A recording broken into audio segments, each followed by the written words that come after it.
আমাদের দল বাংলাদেশ জামাত ইসলামীকেও নিষিদ্ধ করা হয়েছে, কিন্তু এরপরও আমরা মানুষের পাশে থেকেছি, মানুষের কল্যাণে ভূমিকা রেখেছি। আমাদের আমিরা জামাত এক প্রান্ত থেকে আর এক প্রান্ত পর্যন্ত মানুষের কল্যাণে ছুটে গিয়েছেন। বাংলাদেশ জামাত ইসলামীর নেতা এবং কর্মীরা নিজ নিজ এলাকায় ভূমিকা পালন করেছেন।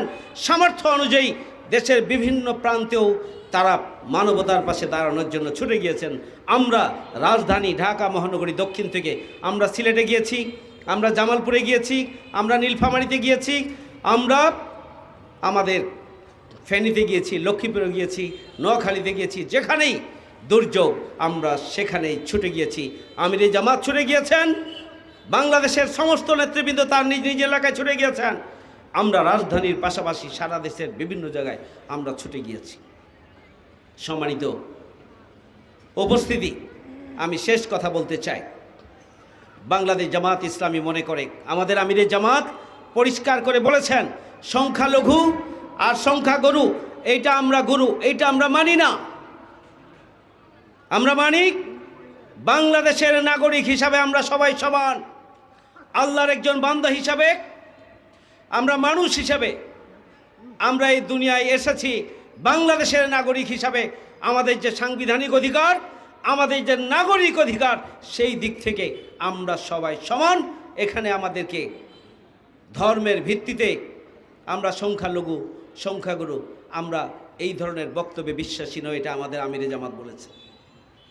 সুতরাং আসুন, আমাদের দামাল ছেলেদের নেতৃত্বে 5ই আগস্ট হাজার হাজার শহীদদের রক্তের বিনিময়ে এবং প্রায় 50,000 আহত, ক্ষতিগ্রস্ত এবং পঙ্গুত্বের বিনিময়ে আমরা যে নতুন বাংলাদেশ পেয়েছি, সেই নতুন বাংলাদেশ বিনির্মাণের জন্য আমরা দলমত ধর্ম বর্ণ নির্বিশেষে সবাই মিলে আসুন আমরা সেই বাংলাদেশ গড়ে তুলি, যে বাংলাদেশ গড়ে তোলার আকাঙ্ক্ষা ছিল আমাদের শহীদদের আকাঙ্ক্ষা। উই ওয়ান্ট জাস্টিস, আমরা ন্যায় বিচার চাই, আমরা বৈষম্যমুক্ত বাংলাদেশ চাই, আমরা দুর্নীতিমুক্ত বাংলাদেশ চাই, আমরা ধর্ম বর্ণ নির্বিশেষে প্রত্যেকে তার নিজ নিজ অধিকার প্রতিষ্ঠার বাংলাদেশ চাই। আমরা প্রত্যেক ধর্মাবলম্বীরা নিজ নিজ ধর্মীয় পালনের সুযোগ এবং অধিকার পাবে এমন এক বাংলাদেশ চাই। আমরা দুর্নীতিমুক্ত, সন্ত্রাসমুক্ত, চাঁদাবাজ মুক্ত, আমরা টেন্ডারবাজ মুক্ত একটা নতুন বাংলাদেশ চাই।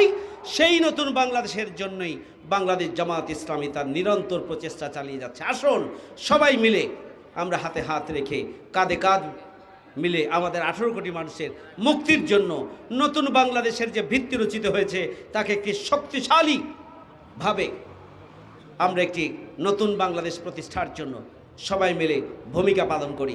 তাহলেই আমাদের শহীদদের রক্ত সার্থক হবে, তাহলেই আমাদের আহত এবং পঙ্গুত্ব যারা বরণ করেছেন তাদের স্বপ্ন বাস্তবায়িত হবে। 18 কোটি মানুষের এই বাংলাদেশ সুখী, সমৃদ্ধশালী, বসবাসযোগ্য একটি পৃথিবীর মানচিত্রে মাথা উঁচু করে দাঁড়ানো একটি সার্বভৌম রাষ্ট্র হিসাবে মাথা উঁচু করে দাঁড়াতে পারবে ইনশাআল্লাহ। সেই জন্য আপনাদের সবার সহযোগিতা কামনা করে আমার বক্তব্য এখানে শেষ করছি। আল্লাহ হাফেজ। বাংলাদেশ জিন্দাবাদ। বাংলাদেশ জামাত ইসলামী জিন্দাবাদ।